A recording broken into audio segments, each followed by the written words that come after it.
The 20 acres of rolling hills and woodland had been in my family for 3 generations.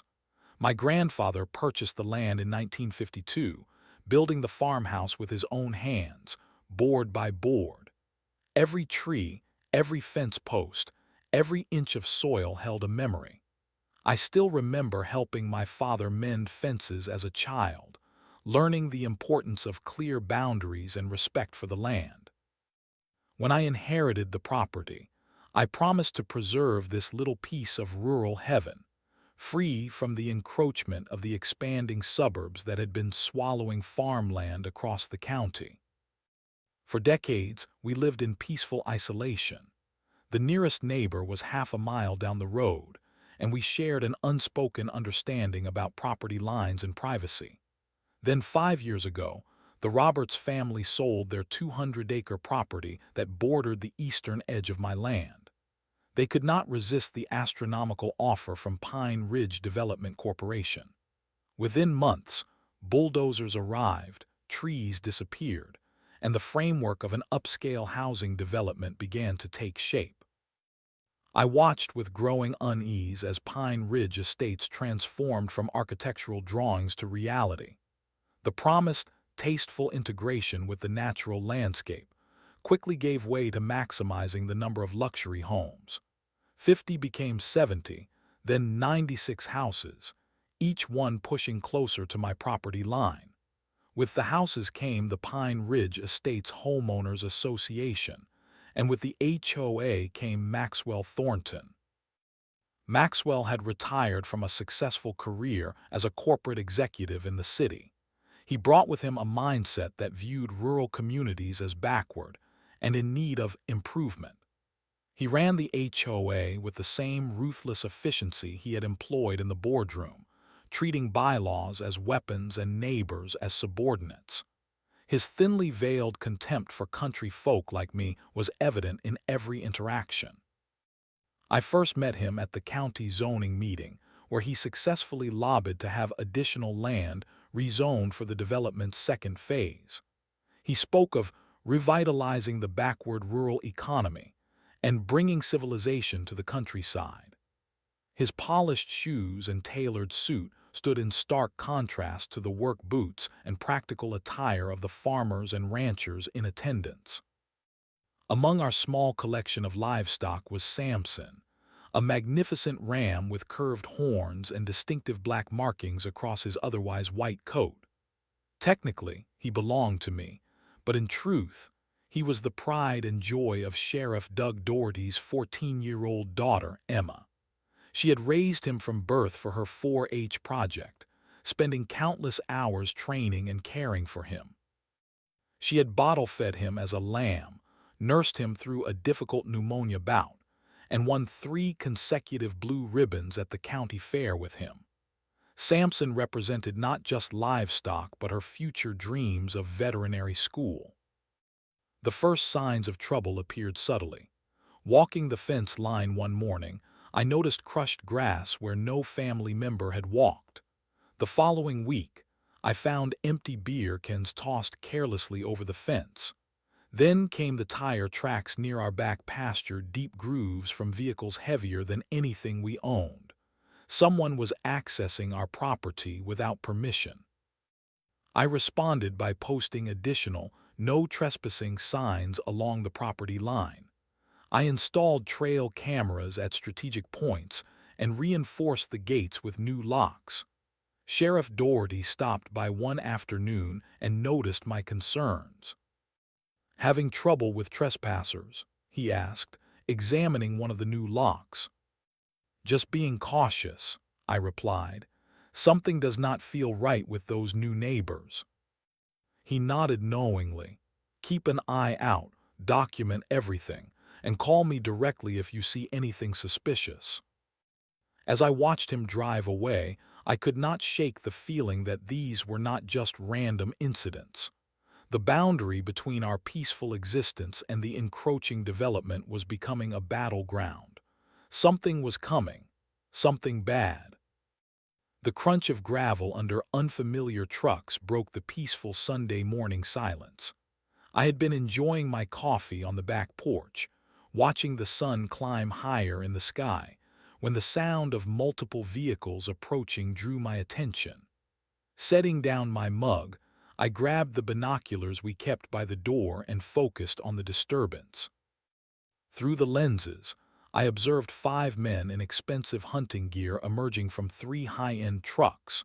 They were carrying rifles and equipment, looking entirely too comfortable as they strode across our clearly marked property line. Maxwell Thornton was prominently among them, his distinctive silver hair catching the morning light. Their entitled laughter carried across the field as they began setting up what appeared to be a shooting range, using our western ridge as a backstop. My blood ran cold. This was not an accidental trespass. This was a deliberate invasion. I drove my truck down to the fence line, anger building with every yard. As I approached, their conversation quieted, replaced by amused expressions as they watched me park and climb out. I recognized 2 of the men as frequent visitors to the development site, wealthy investors from the city who had purchased the largest lots.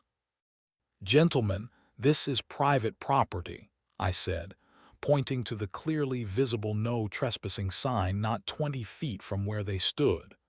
"You are going to have to pack up and leave immediately." Maxwell stepped forward, his smile not reaching his eyes. "Ah, our rural neighbor. We were just enjoying some recreational shooting. These gentlemen are potential investors in our development. Surely you understand the importance of maintaining good community relations." One of the men laughed. "Come on, Thornton said nobody uses this back section anyway. We are just putting some rounds through these new rifles." I noticed the expensive firearms they carried, not hunting tools but status symbols. The way they cradled them in their arms seemed like extensions of their privilege. "This entire property is in active use," I replied firmly. "And regardless, this is private land. You need to leave now or I will have to call the sheriff." Maxwell's expression hardened. "Sheriff Doherty. I played golf with him just last week at the country club fundraiser. I do not think he would appreciate being called out for such a minor misunderstanding between neighbors." The implied threat hung in the air. One of the men behind him, a tall figure with a prominent jaw and cold eyes, stepped forward. "Do you know who I am?" he asked, his tone suggesting I should. "County Commissioner Blackwell. Perhaps you have heard of me. I oversee zoning and property taxes for this entire region." My stomach tightened, but I stood my ground. "I do not care if you are the governor. This is my land. You are trespassing. Leave now." They eventually packed up, but not before taking their time, making a show of their departure being voluntary rather than required. As they left, Commissioner Blackwell called back to me. "You might want to check your property assessment this year. Funny how values can suddenly increase when land becomes problematic." That afternoon, I called the non-emergency police line to report the incident. The dispatcher took my information and promised someone would follow up when available. 3 days passed without any response. The following weeks brought more incursions. I found empty shell casings near our livestock pens, calibers that did not match any firearms we owned. Gates that I distinctly remembered locking were found unlatched in the morning. The disregard for boundaries became more blatant, as if testing how far they could push. My concern for our animals grew into genuine fear, especially for Samson. Emma visited him 3 times a week, bringing treats and brushing his coat until it gleamed. I could not bear the thought of anything happening to him. "Emma," I said carefully during one of her visits, "I need you to be extra vigilant when you are here. Make sure all gates are secured when you leave." Her bright eyes clouded with concern. "Is something wrong with Samson?" I did not want to frighten her, but she deserved some warning. "We have had some trespassers lately. Probably nothing to worry about, but better safe than sorry." That night, I installed additional security cameras and reinforced the locks on every gate with heavy-duty chains and padlocks. As I worked by lantern light, I noticed headlights slow on the road beyond our property. The vehicle idled there for several minutes before moving on. Through the darkness, I could make out the silhouette of Maxwell's distinctive luxury SUV. From inside, someone raised a hand in a mocking wave before driving away. The message was clear: they were watching, and they were not finished. The morning dawned with a heavy mist clinging to the fields, turning the familiar landscape into something ethereal and strange. I had risen early as always, pulling on work boots and a heavy jacket against the autumn chill. My morning routine never varied: coffee first, then a walk of the property to check fences and animals before the day's work began. Something felt wrong the moment I stepped outside. A stillness hung in the air, the usual chorus of morning birds absent. Our farm dog, Rusty, was agitated, packing and whining rather than bounding ahead as he typically would. I quickened my pace toward the pasture where our livestock spent the night. The first sign of trouble was the pasture gate. It stood open, swinging gently in the morning breeze. The heavy-duty padlock I had installed just days before was completely missing, not cut or broken but gone entirely. A sick feeling settled in my stomach as I approached. Then I saw it, a splash of dark crimson staining the morning dew. The blood appeared black in the dim light, forming a grisly trail across the grass. Rusty growled low in his throat, hackles raised. Following the trail, I rounded the corner of the storage shed, and time seemed to stop. Samson lay motionless, his magnificent form crumpled unnaturally against the fence line. His white coat was stained red from 3 distinct bullet wounds. This was not a predator attack. This was not a hunting accident. The precise placement of the shots and the mutilation that followed spoke of something more sinister. His curved horns, Emma's pride, had been clumsily hacked off, leaving ragged wounds. Flies had already begun to gather. I stood frozen, unable to process the scene before me. Samson had been alive yesterday afternoon when Emma visited him. The rage came next, a burning fire that started in my chest and spread outward. Then the devastating realization: I would have to tell Emma. I would have to watch her heart break. My hands trembled as I pulled out my phone and dialed Sheriff Doherty's number. Each ring felt like an eternity. "Doherty," his voice answered, professional and detached. "Doug, it is me," I said, my voice cracking. "Something terrible has happened. Someone shot Samson. They killed him and took his horns. You need to come out here, but Doug, do not bring Emma." The silence on the other end lasted several heartbeats. "I will be there in 15 minutes. Do not touch anything." True to his word, Sheriff Doherty arrived quickly, his police cruiser followed by 2 deputy vehicles. His face was a mask of professional control as he surveyed the scene, but I could see the muscle twitching in his jaw, the whiteness of his knuckles as he clenched his notebook. "Walk me through what you found," he instructed, his voice deliberately calm. I described discovering the open gate, following the blood trail, finding Samson. As we examined the area more closely, the evidence began to materialize. Distinctive boot prints circled the body, prints with a unique Italian tread pattern that matched the hunting boots Maxwell's friend had bragged about last weekend. The bullets recovered were .308 caliber with custom crimping, high-end ammunition that matched the casings I had found near the property line days earlier. One of the deputies called the sheriff over to the fence line. "Tire tracks here, sir. 3 different vehicles from the look of it. One appears to be a large SUV." While they continued gathering evidence, another deputy interviewed me. I was describing the trespassing incidents when the sound of a car approaching made us all turn. My heart sank. It was Emma. Sheriff Doherty moved quickly to intercept his daughter, but she had already seen the gathering of police vehicles. Her expression shifted from confusion to dread as she ran toward the pasture. "Dad, what is going on? Where is Samson?" The sheriff tried to block her path. "Emma, honey, you should not be here right now." But she ducked under his arm, running forward until she saw what remained of her beloved ram.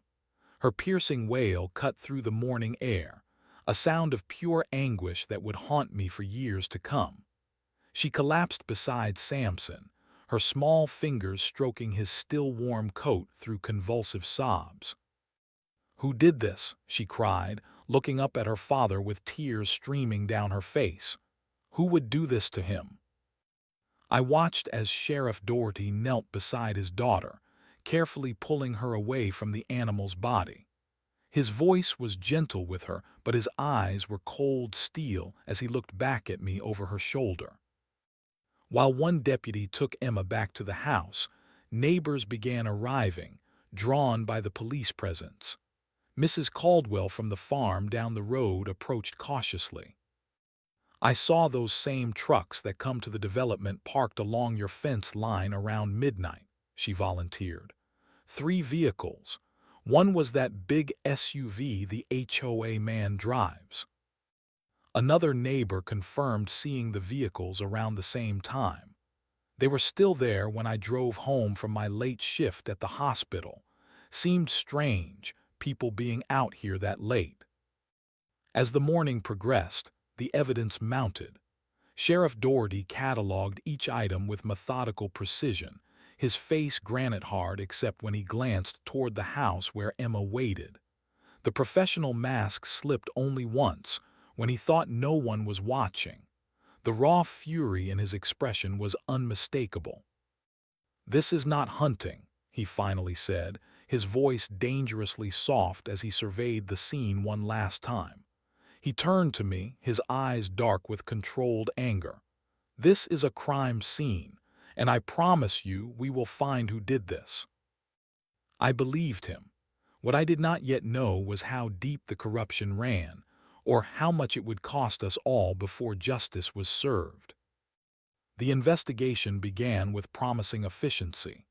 Deputies photographed evidence, collected samples, and interviewed neighbors throughout the day. Yellow crime scene tape surrounded the pasture, fluttering in the breeze as a stark reminder of the violence that had occurred. Sheriff Doherty personally oversaw every aspect of the investigation, his personal connection to the case evident in his meticulous attention to detail. "We have tire impressions, boot prints, ballistic evidence, and multiple witnesses," he told me as we stood by my truck, away from the activity. "This is not some random act of cruelty. This was targeted and deliberate." I nodded, watching as a forensic technician carefully made a cast of the distinctive boot prints. "It was Maxwell Thornton and his friends. I am certain of it." "We follow the evidence," the sheriff replied carefully. "But off the record, I agree with you, and his personal involvement virtually guarantees this case will be a priority." That certainty carried me through the difficult days that followed. Emma's grief was palpable, her red-rimmed eyes and slumped shoulders a constant reminder of what had been taken from her. The sheriff arranged for Samson's remains to be properly handled, sparing Emma the additional trauma of seeing him removed from the property. 1 week passed, then 2. My calls to the department for updates became a daily ritual, but the responses grew increasingly vague. "The investigation is ongoing" became, "We are pursuing several leads," which eventually became, "These things take time." The explanation for the sudden change in momentum came unexpectedly during a chance encounter at the grocery store. I was selecting produce when Deputy Martinez appeared beside me, ostensibly examining tomatoes. He spoke without looking at me, his voice barely above a whisper. "Those men with Thornton that weekend.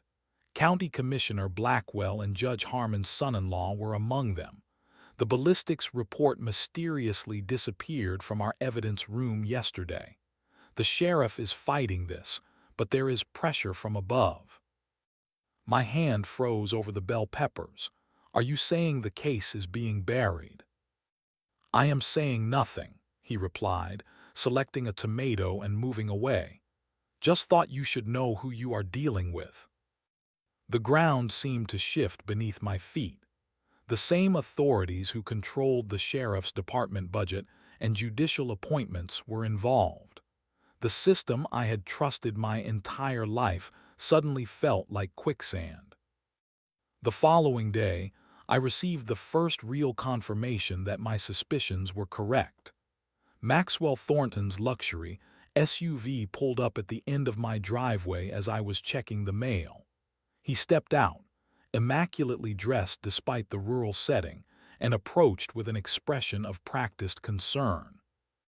I wanted to personally express my condolences about your animal, he said, his voice dripping with false sincerity. Such a terrible accident. It was not an accident, I replied coldly. It was a deliberate killing by trespassers who happened to be your friends. His expression did not change, but something cold flickered in his eyes. Allegations without evidence are dangerous things.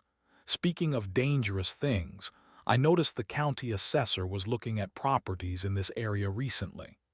Did you know that undeveloped agricultural land like yours is being reassessed at premium rates now? What a shame it would be if your property taxes suddenly doubled or tripled. The threat was unmistakable. He did not wait for my response, simply nodded politely and returned to his vehicle, leaving me seething with impotent rage. That evening, Sheriff Doherty arrived at my home unannounced. He looked tired, the lines around his eyes deeper than before. Emma was with him, clutching a box containing Sampson's remaining blue ribbon from the county fair. I have hit a wall, he admitted after Emma went to sit on the porch swing. The case has been officially classified as open, but inactive pending further evidence. Judge Harmon denied our request for search warrants. Commissioner Blackwell made a personal call to the county executive about budget priorities for the department. They are going to get away with it, I said, the realization like a physical blow. The system is failing us, he admitted, his voice low to ensure Emma could not hear. I have been a law enforcement officer for 26 years. I have never seen obstruction this blatant. From the doorway, Emma's voice surprised us both. Then we find another way. We turned to see her standing there, her young face transformed by determination. The vulnerability in her eyes had hardened into resolve, a strength beyond her years that struck me deeply. Emma, her father began, but she cut him off. They took Sampson from me. They think they can do whatever they want because they have money and connections. I will not let them get away with it. Something in her expression awakened the same determination in me. The sheriff looked between us, conflicting emotions crossing his face, the professional law enforcement officer battling with the father whose daughter had been wronged.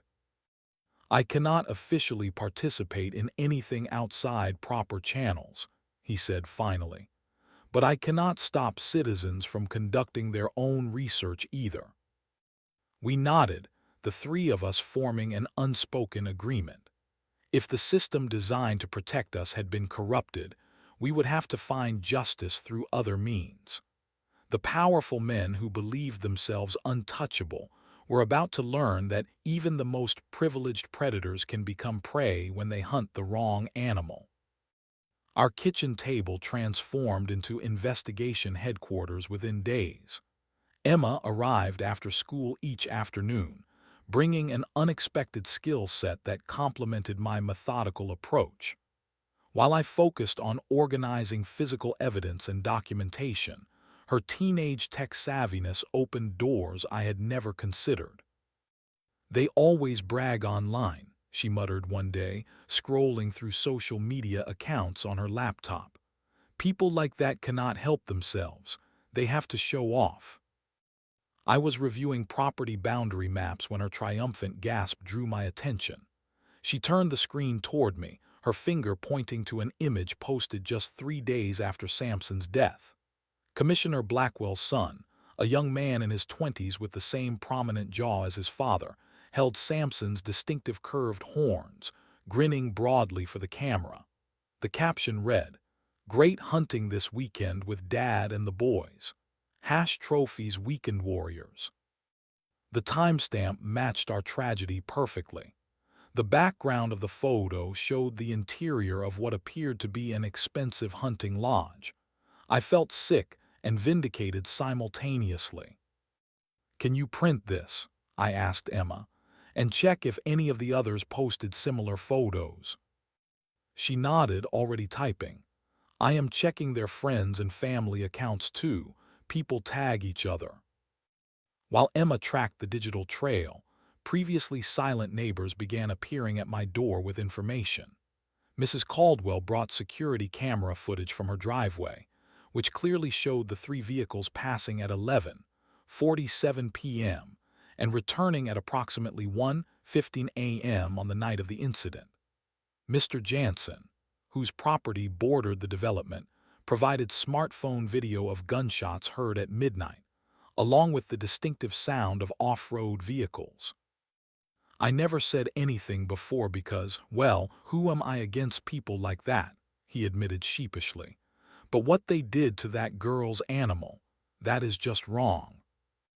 Our most significant break came when Emma discovered environmental surveys documenting protected wetlands on undeveloped HOA property. Maxwell was rushing construction despite pending environmental reviews, and the documentation showed he had falsified reports to county officials. "Dad says this is big," Emma explained as we added the printouts to our growing evidence wall. "Wetlands destruction carries federal penalties. And look at the date. The construction approvals came right after Commissioner Blackwell joined the local zoning board." The pattern we uncovered spread beyond our small community.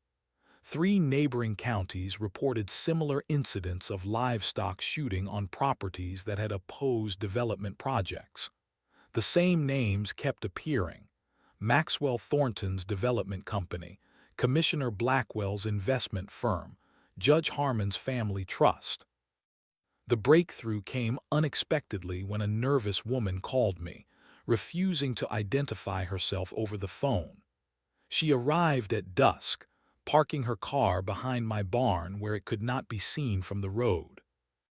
"I was Maxwell's HOA secretary for 14 months, she explained, placing a USB drive on my table.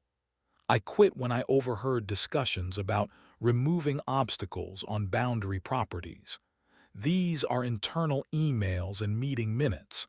I made copies before I left."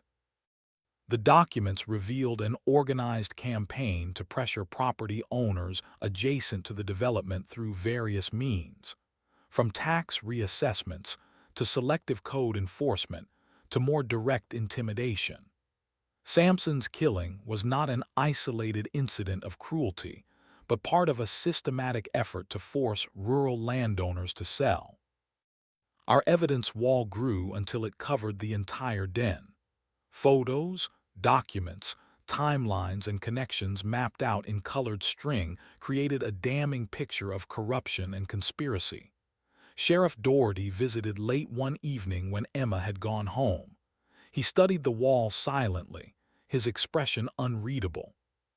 "This is enough to launch a proper investigation," he said finally. "But not through my department. We need to go higher." "The state police," I suggested. He shook his head. "Even they might be influenced by the local power structure. We need to go directly to the state attorney general's office." He pulled out his phone and dialed a number from memory. "Janet, it is Doug Doherty. I need a direct line to the state attorney general's environmental crimes division. Tonight. When he hung up, his expression was grimmer than I had ever seen it. We are crossing a line here. My career may not survive this, but some things matter more than a pension. Like justice for Emma, I asked quietly. Like showing my daughter that the world is not controlled by the powerful and corrupt, he replied. That truth still matters. That is a lesson worth any price. As he left that night, I realized how far we had come from being victims.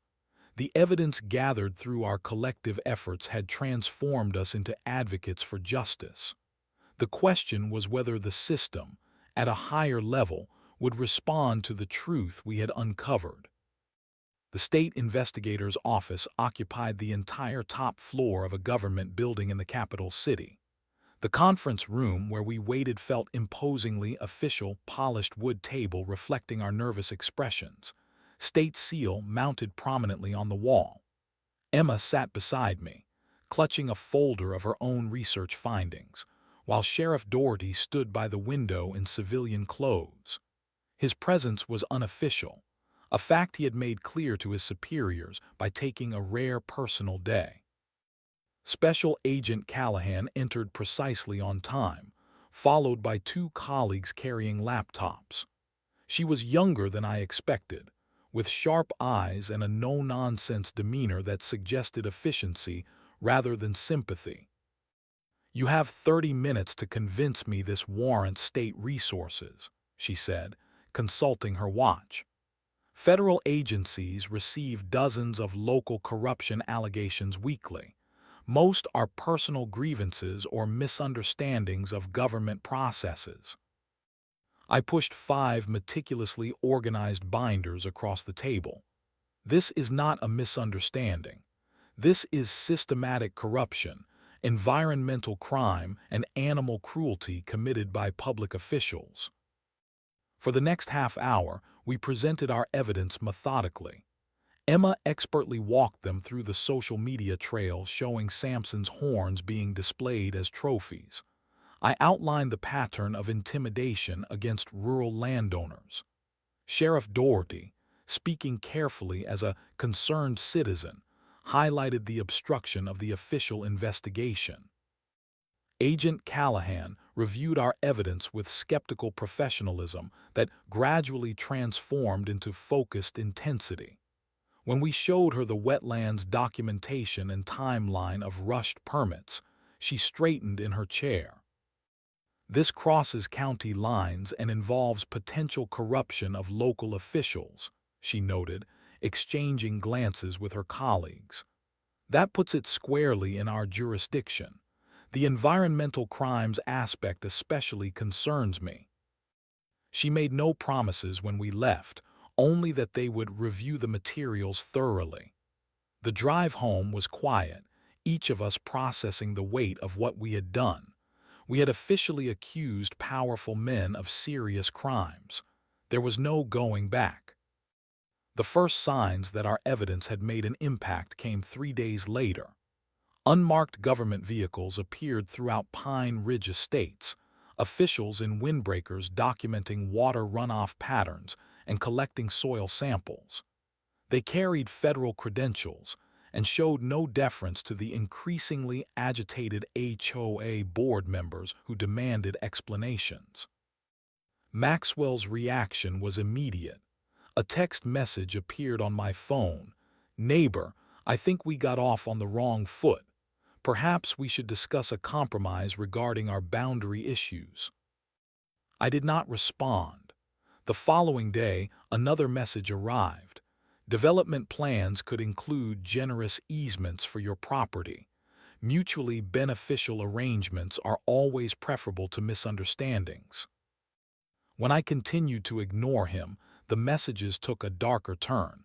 "Property accidents happen so frequently in rural areas. Equipment failures, barn fires. Would be a shame to see your insurance rates increase." Unknown vehicles began parking outside our driveway at night. Emma reported receiving anonymous messages on social media warning her to forget about the stupid sheep. and mind your own business if you know what is good for you. Sheriff Doherty increased patrols past both our properties without explanation to his deputies. He looked more strained each time I saw him, the pressure from county officials evidently increasing as the state investigation quietly progressed. "They know something is happening," he told me during a brief conversation at the local diner. "Blackwell has called 3 emergency closed-door sessions of the County Finance Committee. Judge Harmon suddenly took a leave of absence." "Are we in danger?" I asked bluntly. He considered the question carefully. "Not physically. They are too smart for that now, but they will use every legal and financial weapon available to discredit and pressure us. Stay vigilant." We continued providing supplemental evidence to Agent Callahan as requested. Emma's persistence led to discovering additional social media posts that had been deleted but were recovered through cached versions. My former neighbor provided historical aerial photographs showing the gradual encroachment of development onto protected areas. The watershed moment arrived during Sunday dinner. I had invited Emma and her father over for a home-cooked meal, a small attempt at normalcy amid the stress of recent weeks. We were just serving dessert when the television in the living room, which had been playing quietly in the background, caught our attention. "Breaking news from the county tonight," the reporter's voice announced as helicopter footage showed multiple law enforcement vehicles surrounding a large property. State and federal agencies are executing search warrants at the home and hunting lodge of County Commissioner Richard Blackwell. Sources close to the investigation tell us these actions relate to allegations of corruption, environmental crimes, and conspiracy involving illegal hunting and property development. The camera panned to show officials carrying boxes of documents from the building. One agent emerged with what appeared to be mounted animal trophies, including a set of curved horns that made Emma gasp. "Those are Samson's," she whispered, gripping the edge of the table. Sheriff Doherty's expression remained professional, but under the table, Emma squeezed my hand as her father allowed himself the smallest satisfied nod. The wheels of justice had finally begun to turn. Justice arrived with pre-dawn knocks and federal charges. The local news could discuss little else for weeks. Maxwell Thornton, Commissioner Blackwell, and 3 hunting companions were led away in handcuffs as news cameras captured their disbelief. The men who had believed themselves untouchable found themselves facing a justice system beyond their influence. Multiple agencies cooperated in this morning's coordinated arrests, Agent Callahan announced at a press conference, standing before a table displaying evidence including Samson's horns. "This investigation has uncovered systematic corruption, environmental crimes, and a disturbing pattern of intimidation against rural landowners." The initial charges filed were just the beginning. As investigators dug deeper, the corruption was revealed to be far more extensive than even we had discovered. Bribery schemes, environmental report falsification, and a trophy hunting operation targeting livestock and protected wildlife across 3 counties all came to light. The case expanded like ripples in still water, eventually implicating 17 individuals in positions of power throughout the region. Judge Harmon resigned before impeachment proceedings could begin. 3 county officials withdrew from upcoming elections. The State Environmental Protection Agency launched a comprehensive review of all development permits issued in the past 5 years. The preliminary hearing silenced the packed courthouse. I testified about finding Samson's body and the pattern of trespassing and intimidation. Several neighbors described the vehicles and suspicious activities they had witnessed. But it was Emma's testimony that transformed the case from procedural to profoundly human. She approached the witness stand with quiet dignity, her voice clear despite her obvious emotion. She described how she had bottle-fed Samson as a lamb, nursed him through pneumonia, trained him for competitions. She explained how the ram represented not just a 4-H project but her future dreams of veterinary school. "He trusted humans because I taught him to," she said, her voice breaking slightly. "He would come when called. He probably walked right up to them when they entered his pasture." The courtroom remained silent when she finished. Even the defense attorneys refrained from aggressive cross-examination, perhaps sensing the damage her testimony had already done to their clients. The legal proceedings stretched over many months, but the outcome was never really in doubt. The evidence was overwhelming, the pattern of corruption undeniable. Maxwell Thornton received 8 years for conspiracy, animal cruelty, environmental crimes, and witness intimidation. Commissioner Blackwell was sentenced to 12 years for his role in the broader corruption scheme. The 3 hunting companions received sentences ranging from 4 to 6 years. The financial penalties were equally substantial. Restitution payments to affected landowners, including a specific allocation for Emma's veterinary school fund, were ordered by the court. Permanent bans from holding public office or development licenses ensured none of the men would return to positions of influence.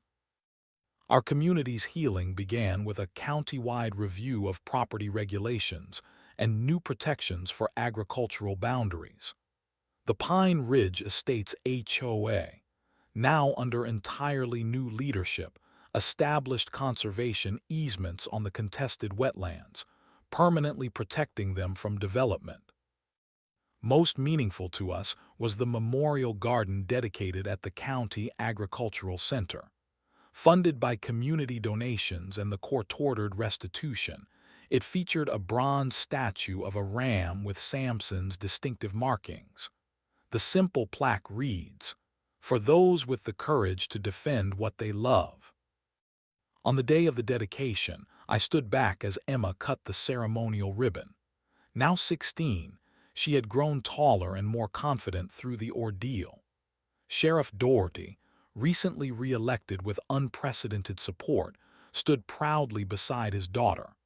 The gathering included dozens of rural landowners whose properties had been saved by the investigation. "This is not just about Samson," Emma told the crowd in her brief speech. "This is about standing up to people who think their money and connections put them above the law. This is about protecting our community and our way of life."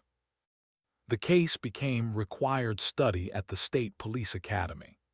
Agent Callahan occasionally invited Emma to speak to environmental law classes about the importance of citizen involvement in detecting and reporting corruption.